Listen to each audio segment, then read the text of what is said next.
Այս միշտ խորհրդանշական օրերին մենք գալիս ենք եռաբլուր մեր հարգանքի տուրքը մատուցենք մեր սուրբ նահատակների հիշատակի առջև եւ նաեւ մեր խոնարհումը արտահայտենք ոչ միայն իրենց շիրիմների, խնկաբուր շիրիմների առջև, այլ նաեւ երախտագիտության խոսքերն ասենք նրանց բոլոր հարազատներին, ովքեր այսօր տառապում են, բայց միևնույն ժամանակ մենք որոշակի նաեւ ապրումներ ենք ունենում, որ եթե չլիներ նրանց անձնազոհությունը, հերոսությունները, ապա չէր լինի նաեւ մեր ժողովրդի խաղաղ արարումը։ 5 տարի առաջ այս օրը Ադրբեջանը պատերազմ սանձազերծեց Արցախի հանրապետության նկատմամբ եւ օգտվելով առիթից, որ Հայաստանի Հանրապետության իշխանությունները իրարամերժ խոսքով, արտահայտություններով, հայտարարություններով եւ նաեւ գործողություններով ոչ ադեկվատ տպավորություն թողեցին, նա խախտեց այն պայմանները, որոնք որ տարիների ընթացքում հիմք էին դրվել բանակցային գործընթացի ընթացքում, այսինքն ուժի միջոցով նա կարողացավ Արցախում հասնել հաջողությունների, հետո հասավ նաև Հայաստանի Հանրապետության սահմաններ, մխրճվեց Հայաստանի Հանրապետության սահմաններ, մինչև այսօր 200-ից ավելի քառակուսի կիլոմետր տարածքներ գտնում են նրա տիրապետության տակ, Արցախը հայտնվեց շրջափակման մեջ եւ նաև 2023 թվականին, ինչպես մենք գիտենք, հակահաբեկչության, այսպես ճագերտներով ասած, գործողությունների ներքո ինքը վերջնական Արցախի հայաթափման հանցագործություն իրականացրեց Արցախի ժողովրդի նկատմամբ։ Ըստ էության ցեղասպանություն իրականացվեց եւ այսօրը մենք պարտավոր ենք այստեղ լինել եւ նաեւ մեր հարգանքի տուրքը մատուցել մեր հերոսների շիրիմներին, բայց մենք բոլորս հասկանում ենք, որ Ադրբեջանը հիմնական հանցագործ լինելով չէր կարող հասնել հաջողությունների, եթե տարիների ընթացքում բանակցային ամբողջ ներուժը չմսխվեր, բանակցությունները չդադարեցվեին, եթե 2019 թվականի առաջարկությունները Արցախի ճակատագրի վերաբերյալ, Արցախի ինքնորոշման վերաբերյալ չդրվեին սեղանի վրա կամ աթոռի տակ նստեին նրա վրա եւ ամեն ինչ չանեին, որպեսզի կանխվեր պատերազմը։ Մենք բոլորս հասկանում ենք, որ եթե բանակցությունները ավարտվում են, այնտեղ նաեւ սկսվում է պատերազմը։ Մեր համար Արցախի թեման չի փակվել, գոնե հաշվի առնելով 3 հանգամանք։ Առաջինը, որ այս գործողություններով հանցագործ գործողություններով Ադրբեջանը հակամարտությունը ավելի է սրել, հակամարտությունը չի ավարտվել եւ այս ցեղասպանության համար Ադրբեջանը միջազգային հարթակներում պետք է պատասխանատվություն կրի, դա է պատճառը նաեւ, որ Արցախի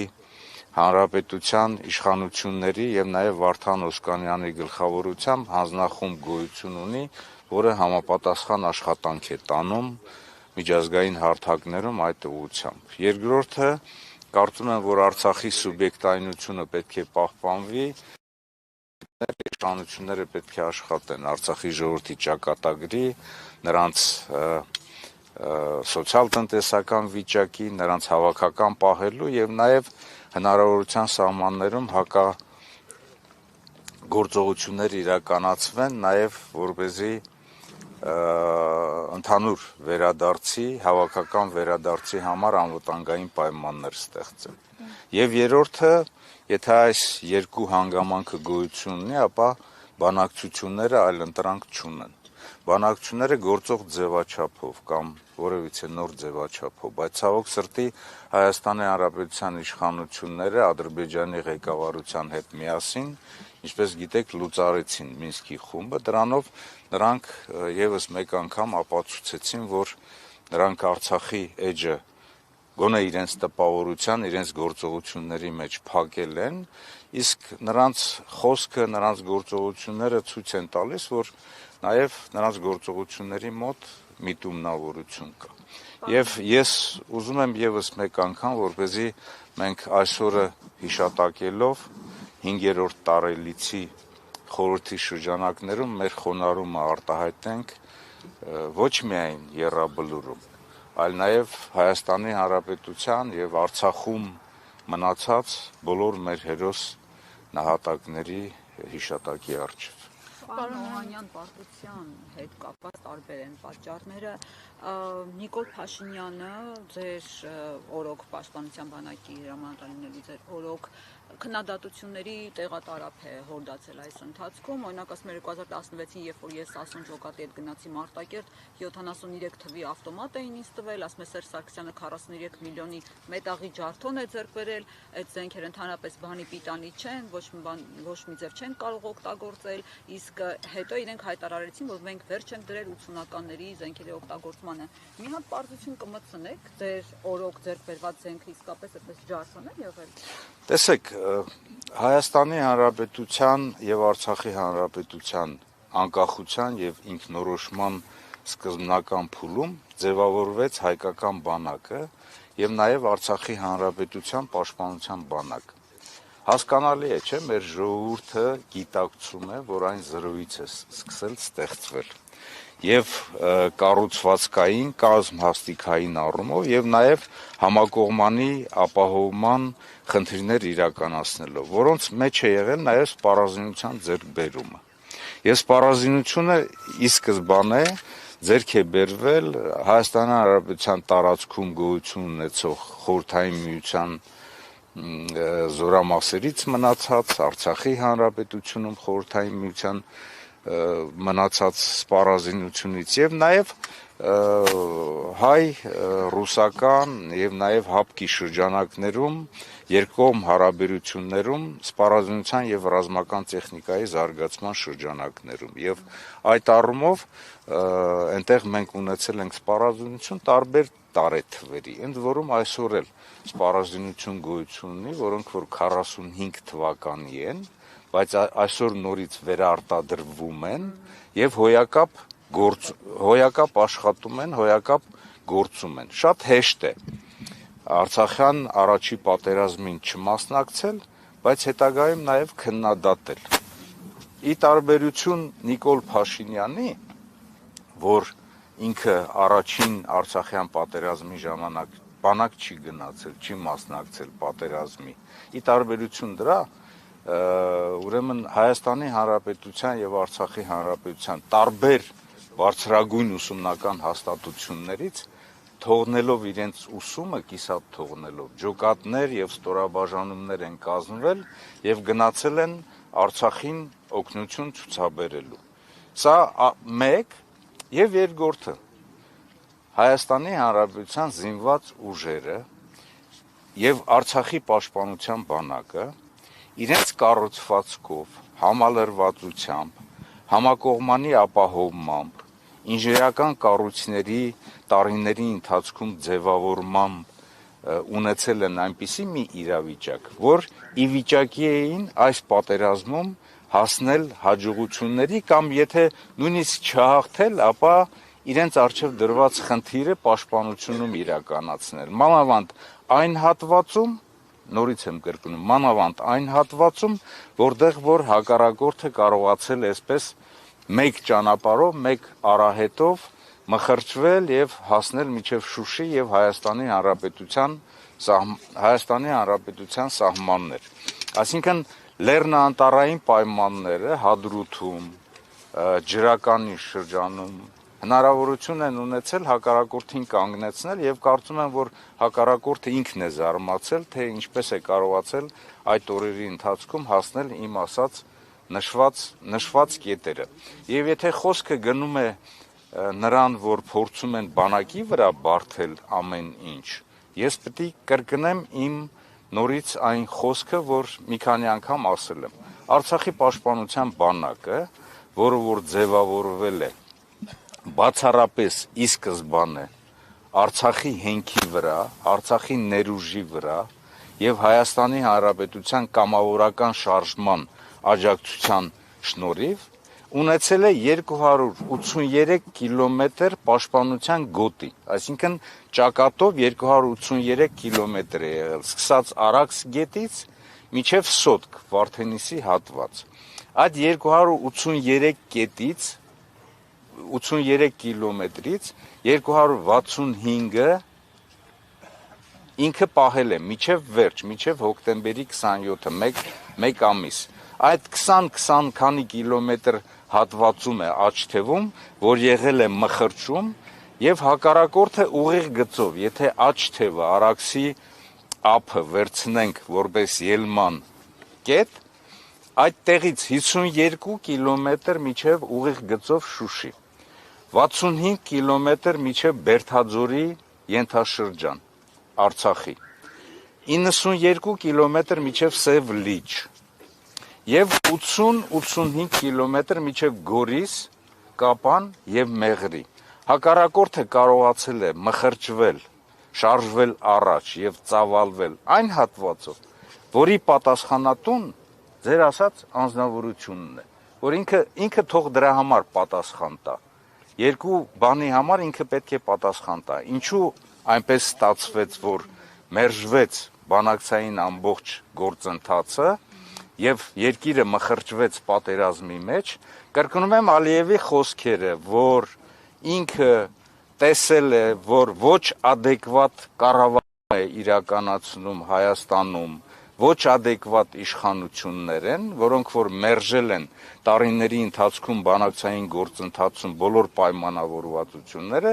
եւ դա է հիմք հանդիսացել, որպեսզի ինքը պատերազմական գործողություններ սկսի։ Եվ երկրորդը, ինչու ինքը ոչինչ չարեց հակառակորդի գլխավոր հարվածի ուղղությամբ, ուժերի վերախմբավորում, ուժերի մոբիլիզացիա, ամբողջ ազգի մոբիլիզացիա իրականացնի, հակառակորդի այդ մխրճման հատվածը, այդ ճեղքման հատվածը փակի, կանգնեցնի, որպեսզի բանակը կարողանա բոլոր հատվածներում իրենց արժև դրված խնդիրը իրականացնել։ Սա ուզում եմ, որպեսզի հայ ժողովուրդը գիտակցի եւ հասկանա։ Պարոն Օհանյան, նաև դուք եք այդ օրերին Արցախում եւ հաճախ կարծիք է հնչում, որ անկազմակերպ էր ստեղծված իրավիճակը, դուք ինչի հետ եք կապում եւ արդյոք անկազմակերպ էր ու դա էր հենց պարտության պատճառներից մեկը։ Ուրեմն անհաջողությունների եւ պարտության պատճառները մի քանիսն են, որոնց մասին ես կարծեմ մի քանի անգամ ասել եմ։ 3-ն են դրանք։ Առաջինը 2018 թվականից սկսած լուրջ հարված է հասցվել զինված ուժերի կառավարման համակարգին, շարունակական եւ հաճախակի պաշտպանության նախարար, գլխավոր շտաբի պետ, պաշտպանության բանակի փոփոխությունները որոշակի ազդել են կառավարման համակարգի մարտական խնդիրների հստակ իմացության եւ լայնամասշտաբ այսպիսի գործողություններում հստակ գործելու եւ հաջողություն հասնելու համար։ Ընդ որում նաեւ այդտեղ ես նշում եմ Գերագույն հրամանատարի դերակատարությունը, որը որ ինքը լինելով Արցախում այսօր ասում է, չէ, ինչ գործ ունեիք Արցախում, ինչ գործ ունեիք դու Արցախում կամ քո հարազատները, քո որդին, քո կինը ինչ գործ ունեին Արցախում այդ դեպքում։ Բայց եթե դու եղել ես Արցախում եւ քո ներկայությունը այնտեղ ոչինչ չի բերել, արդյունքը իմաստը գնալ Արցախ, եթե դու չես կարողացել մարտական գործողությունների ընթացքում ինչ որ քո ներկայության որպես Գերագույն հրամանատարի, որպես կառավարության ղեկավարի, որպես Հայաստանի իշխանության ղեկավարի, որը ստանձնել է Արցախի հանրապետության անվտանգության այսպես պատասխանատվությունը եւ երաշխավոր է հանդիսանում։ Երկրորդը կառուցվածքային փոփոխություններն են ազդել բանակի ընդհանուր մարտունակության վրա։ Կազմալուծվել են որոշակի կառույցներ, փոխվել է սպառազինության եւ ռազմական տեխնիկայի գնումների ամբողջ փաթեթն է փոխվել, կազմալուծվել են ստորաբաժանումներ, օրինակ ռադիոէլեկտրոնային պայքարի եւ այլն եւ այլն։ Եվ երրորդը կարգապահությունը։ Եթե կառավարումը հստակ չէ, կարգապահությունը մի հատ նայեք տեսեք, սկսած նրանց արտաքին տեսքից, վերջացրած նաև իրենց գործողություններով ինչպիսին են, արդյոք նրանք ազդել են այն ժամանակ զինված ուժերի կարգապահության վրա։ Այս երեք գործոնները հարված են եղել զինված ուժերի ընդհանուր մարտունակությանը, ընդհանուր մարտական կարողությունների վրա, որոնք որ բերել են մանավանդ, որ պատերազմի ընթացքում չի եղել այնպիսի